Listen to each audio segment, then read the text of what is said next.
Hindi na bago para kay dating Pangulong Rodrigo Duterte ang bali-balita na posible siyang ipaaresto ng International Criminal Court.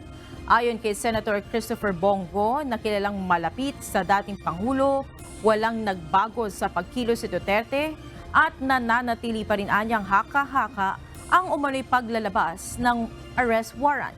Naniniwala rin anya ang dating Pangulo na walang jurisdiksyon ng ICC sa Pilipinas at mismong si Pangulong Ferdinand Marcos Jr. na anya ang nagsabing hindi makikipagtulungan ng gobyerno ng Pilipinas sa international body. Wala naman pong pinagbago sa kanyang attitude o sa kanyang kung papasok ka rito, arestuhin mo yung former president sa Davao without cooperation, without coordination.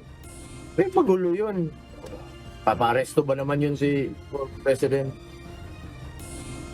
Hindi mo paparesto yun,